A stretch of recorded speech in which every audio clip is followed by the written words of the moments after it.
Nos parece, segundo o laudo pericial, que foi inconclusivo e que inclusive disse que não é possível se afirmar nem a placa do carro nem a pessoa que estava lá, que esse vídeo teria sido gravado por um celular na frente da câmera de segurança. O senhor se recorda de alguma coisa nesse sentido? Nesse caso aí, a câmera que gravou ali foi uma câmera de segurança, que ficava bem em frente à porta do sítio, da entrada do escritório do sítio nosso. O senhor, durante vários momentos aqui da instrução, citou o nome do senhor Pifal, né? Quem é o senhor Pifal para a empresa Madeiro? Isso, na época ele era o fiscal lotado para nós. E o senhor Josinei era o agente. Certo. Esse senhor Pifal é lembrado para o senhor como uma pessoa que sempre auxiliou a empresa Madeiro e que sempre esteve presente em diversas oportunidades dentro dessa empresa, né? Sim, ele esteve presente como fiscal, né? O ilustre procurador, que também nos antecedeu, registrou uma situação de que o filho desse fiscal seria o RT da empresa. É correto isso, não é? Exatamente. Passados os 4 meses que a gente estava aqui, a gente contratou ele. Nós fazemos essa pergunta, até quero esclarecer ao meritíssimo, porque não foi possível encontrar nenhuma portaria onde o senhor Pifal realmente fosse lotado na empresa Madeiro. Então, isso de certa forma nos admirou, né? Porque se o senhor Pifal tinha uma relação tão boa, e observando, senhor Luiz, Adriano, dentro dos papéis administrativos do mapa, que o senhor Pifal é superior ao senhor Josinei, e o senhor tem uma relação tão boa com esse Pifal, nunca lhe surgiu a situação do senhor reclamar para esse Pifal, talvez, já que ele era uma figura da qual a empresa Madeiro tinha grande confiança dessas situações envolvendo outros fiscais em outras situações? Deixa eu falar uma coisa para o senhor, doutor. Eu não tinha uma relação boa com ele. Eu admirava a honestidade dele. É uma coisa diferente da outra, sabe? E quando a gente mudou de Balsa Nova para cá, a gente veio a risco, com medo, sabe? Que a gente encontrasse a mesma situação que nós tínhamos lá em Balsa Nova. Então, eu não sou amigo dele, não tenho nada, não tenho vínculo com ele, não frequento a casa dele, tampouco ele frequenta a minha. Eu não sou, assim, sabe, amigo dele, e também não tenho por que eu relatar para ele o que acontecia no passado. É uma coisa que ficou confidencial entre nós lá da empresa, eu e o Homero, né? Isso é uma coisa que eu acho que não dá para sair contando para todo mundo, né? A relação de confiança que o senhor tinha com esse fiscal, Pifal, era uma relação que não merecia ser tratada de forma pública. Na verdade, não é que é de forma pública. Na verdade, a relação que ele tinha comigo era profissional, né? Ele fazia o trabalho dele e fazia o meu. Tinha dias que ele chegava lá que eu não via ele semanalmente, eu não via ele. E ele vinha, não era uma coisa assim de ficar semanalmente lá. Ele vinha 2 ou 3 vezes na semana, às vezes não vinha nenhuma semana, que ele estava atendendo algum outro político, né? No seu depoimento na polícia, no Departamento da Polícia Federal, o senhor disse que o senhor Josinei, numa determinada ocasião, fez uma pergunta, um questionamento ao senhor, se o senhor havia falado com a dona Maria do Rocio. O senhor se recorda disso? Ele me perguntou e eu falei que não tinha falado. Ele não entrou em detalhes sobre nenhum tipo de conversa, sobre o que seria esse assunto? Não, ele só falou para mim que ela ia falar comigo. Ele não adiantou assunto nenhum para mim. Ele não me adiantou assunto nenhum. Ele só falou, doutora, precisa falar com você. Você consegue falar com ela? Liga para ela lá, consegue lá? Não tem continuidade nisso. O senhor pode, assim, finalmente só estimar para nós, financeiramente, talvez, se for possível, quanto em produto o senhor teria entregue nessa última ocasião? Que seria o pedido da dona Maria do Rocio entregue nessa listinha? Doutor, não posso dizer para o senhor em valores, porque, vamos dizer, vou citar um exemplo para o senhor assim, rápido. Eram, por exemplo, porções, não era uma caixa de mignon, certo? Porque uma caixa de mignon é grande, ela vai aí 100 e poucas porções. Tipo coxinha, por exemplo, também são caixas grandes, sabe? Tipo, eram quantidades, mas não dá para dizer para o senhor quanto era. Se era 10, 20, 30. A gente pegou uma quantidade, né, que aparece até naquela imagem, é uma caixa vazada grande que está cheia dos produtos, né? Mas não sei afirmar para o senhor quanto foi desse, quanto foi do outro. Não sei, isso aí faz tempo também. Eu só questiono porque o senhor falou anteriormente em mais ou menos 30 produtos, né? Isso é fundamental para a defesa. 30 itens, doutor. Esses itens aí, pedrudinho, coxinha, carnes, hambúrguer, sabe? Tipo, 30 itens. Agora, as quantidades desses 30 itens, realmente eu não tenho para passar para o senhor. Sabe? Eu agradeço. Muito obrigado, senhor Luiz Urbano. Obrigado, senhor. Próximo defensor. Não sei mesmo. Só um instantinho. Algum outro defensor? Eu tenho só 2 ou 3 perguntas que eu fiquei em dúvida. Isso, de alguma forma, os defensores já mencionaram, mas eu queria deixar claro. Num dado momento, eu anotei aqui, bem no início do seu depoimento, o senhor fala assim, referindo a aquela parte de solicitar 5.000, depois virou 2.000, aquele negócio todo. Tem uma fala sua, eu transcrevi, que o senhor fala assim, eles diziam precisar. Eu quero saber exatamente quem. O senhor falou posteriormente que o... Deixa eu ver se eu estou confundindo os nomes. É Renato e o Celso. O senhor disse que o Celso que pedia e nunca foi o Renato, né? É isso que o senhor falou, né? Celso e nunca Renato. Mas quando falava assim, eles diziam precisar, isso eu queria que o senhor falasse um pouquinho. Eu estou voltando lá no início, que é algo que eu esperei a minha vez para falar, não ficou claro. Para mim, pelo menos, não ficou claro. Ainda estou falando daquela parte de solicitação de dinheiro. Como que exatamente isso funcionou? Quem exatamente pediu? E quando o senhor falou que eles diziam precisar, é aquela parte de só a gente ajuda, vocês não ajudam. Como é que foi, assim, quem que foi? Foi, então, o Celso, isso, que falou para o senhor? Então, inicialmente foi o seu Celso, mas sempre que ele direcionava a palavra, ele usava o nome do Renato Menon também, sabe? Que ele estava junto, sabe?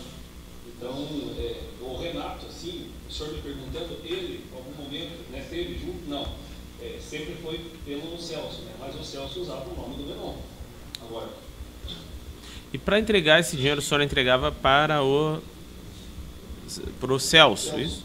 E supostamente seria um valor para um e igual valor para o outro, isso? Exatamente, os valores eram iguais. Era em algum envelope, era em alguma coisa? Como é que era entregue isso aí? Era envelope branco, doutor, sem nada de identificação. Tá. Um envelope único ou 2 envelopes? Não, doutor, 2 envelopes. Tá. Também no início do depoimento o senhor falou, agora eu não vou me recordar quem que pegou ou pediu, eu não me lembro se foi das pessoas que o senhor mencionou, se foi a Maria do Rocio, se foi o Renato Menon, se foi o Celso Dieter de Camargo. A certa altura o senhor diz assim, que entregou uma peça de picanha. Eu não sei para quem que foi. Isso está gravado? Depois João, pode responder. O Renato. Tá. A minha dúvida não era nem isso. O que é exatamente uma peça de picanha? Que tamanho tem uma peça de picanha? Porque, assim, para o senhor que trabalha com frigorífico é uma medida óbvia, mas para mim não é. Uma peça de picanha pode ser 1 quilo, como pode ser uma caixa com 5, com 10. O que nesse caso é uma peça de picanha? Então, doutor, uma peça de picanha, como o senhor disse agora mesmo, ela pode ter uma variação. Ela varia de 900 a 1,2 kg, mais ou menos, igual uma peça de mignon. Uma peça, por exemplo, de um chorizo, ela vai variar uns 3 quilos, mais ou menos, sabe? Só para o senhor ter mais ou menos uma noção, assim, sabe? Entendi. Não, entendi bem. Eu me encaminho, assim, para finalizar, o seguinte. O senhor mencionou os fiscais lotados. O senhor falou no Renato, falou no senhor Oscar. O senhor sabe me dizer qual foi a ordem? Desde 2012, mais ou menos, quem foi o primeiro fiscal lá em Balsa Nova? Porque a sequência, e quem foi depois, se o senhor lembrar também o auxiliar ou só o fiscal, só para eu estabelecer, registrar uma ordem cronológica. Tá. Doutor, então, como nós não tivemos frigorífico em Balsa Nova, o agente de fiscalização é o seu Celso e o fiscal é o senhor Renato. Aí quando a gente montou o frigorífico aqui em Ponta Grossa, o fiscal era o seu Oscar Fal e o agente era o seu Josinei. Aí nós não tivemos mais fiscal, doutor. Como que é hoje? Não tem fiscal? Não, hoje, atualmente, o doutor Fal ele não atua mais, ele se aposentou. Tá? Então hoje quem nos atende ali é o Antônio Prestes. O fiscal hoje que está atendendo aqui a região aqui é o Antônio Prestes. Tá, mas ele vai, acho que não fica direto na planta, é isso? Não, doutor. Até por último agora teve uma verificação da última fiscalização e ele teve aí, faz mais ou menos umas 2 semanas, doutor. Ok. O defensor, um dos defensores, doutor Silvério, lembro que fez uma pergunta e eu queria aprofundar um pouquinho um ponto, que é importante entender o contexto desse pedido, dessa solicitação, dessa exigência, que para mim, partindo-se da premissa de que ela tivesse ocorrido, em que termos eu preciso definir se isso era uma solicitação, se era um pedido, se era uma exigência. O doutor Silvério fez uma pergunta nesse sentido, mas eu queria ser um pouquinho até mais direto, se me permitir. Veja, eu não estou dizendo o que aconteceu, estou partindo da premissa que tenha ocorrido. Partindo da premissa que isso tenha ocorrido, eu estou falando lá dos 2.000, 5.000, esses valores aí. Em que termos se dava? Era algo do tipo assim, vocês têm que nos dar, se não der, a gente não vem, ameaçava de alguma coisa, eu dizia assim, ou era, como é que era? Ou era um pedido, porque eu preciso traçar, partindo da premissa que isso possa ter ocorrido, traçar se isso era uma imposição, me dá, se não acontece algo, ou era algo assim, me dá aí, em que termos isso acontecia? Se o senhor pudesse tentar descrever assim, depois eu tento pensar mais ou menos como é que isso poderia ter ocorrido, mas precisava definir isso, mais ou menos os termos que ocorreu, que teria ocorrido. O que eu posso adiantar para o senhor, falar para o senhor é o seguinte, é que quando começou com a carne, o pessoal pegando a carne. Da carne, eles pediram ajuda. A carne, o senhor fala essas peças, assim, essas peças, 1 quilo e tal, ou era uma caixa de 20 quilos? Eu não sei como é que vocês armazenam isso lá. Na verdade, assim, doutor, para nós chegava aí na base dos 600, 800, 1.000 quilos, né, para gente. Aí a quantidade que eles levavam, por exemplo, as 2 peças de picanha, 2 de filé mignon, uma de, por exemplo, chouriço, que é grande, sabe? Assim. Então, se ocorreu a parte das carnes, e daí depois disso veio a conversa da ajuda. Ajuda, que seria, no caso, o dinheiro, certo? E daí, nessa ajuda aí, que eles colocaram um valor X, né, que foi um valor de 5.000, e a gente não aceitou, falou não mesmo. E aí foi uma situação aí que começou a ter muita RNC, que é relatório de não conformidade, e teve uma ocasião aí que o frigorífico foi fechado por um período de meio-dia. O senhor falou. E nesse meio-dia eu vim de Curitiba até Balsa Nova e perguntei o porquê disso tudo. Aí o seu Celso falou para mim que foi uma determinação do Renato Meron, que se caso nós não fosse atendido pela ajuda, isso iria ser pedido. E nós, com medo de estar represário, de fechar o frigorífico, a gente acabou cedendo. Tá, essa ajuda falaram ajuda de custo, se fosse para fazer frente a alguma despesa de deslocamento de cidade ou algo assim, chegaram, nem chegaram, agora deixa eu me corrigir, segundo o seu próprio relato, o Celso chegou a referir a origem, a razão disso, se era alguma razão para fazer frente a alguma despesa ou algo assim, alegada despesa? Não, senhor, somente a palavra ajuda. Ok. Não escreveu o transporte, não. Tá bom. Só para finalizar, teve vários defensores fizeram essa pergunta e eu acho que é espinhoso o tema pelo ponto de vista técnico, a gente também não é fiscal do mapa, a gente tem uma certa dificuldade, às vezes, e eu falo das RNCs, que os doutores, especialmente o defensor, o senhor, defensor do Celso, né, explorou muito a questão da RNC, que é um tema que eu considero técnico, né. Mas o senhor falou assim, mais de uma vez falou na RNC, e agora falou de novo, e eu quero tentar dimensionar isso melhor, se possível. O senhor disse, aí suspenderam a produção por meio-dia, e aí me disseram isso. E aí o senhor falou que passou até a RNC, ou sugeriu isso, e eu quero explorar esse ponto para finalizar. O senhor tem como quantificar se havia um quantitativo de RNC, eu estou tentando tornar isso mais objetivo, inferior ao que teve depois, em algum momento houve algum ponto de virada? Não estou nem falando, como o doutor perguntou, de outros frigoríficos, estou falando do seu frigorífico. Alguma variação que possa alegadamente ser atribuída a um fato, ou estava dentro de uma variação normal, pensando numa espécie de gráfico, assim, porque eu preciso pensar isso, tentar identificar isso, porque para mim está um pouquinho fluido isso, um pouquinho impreciso.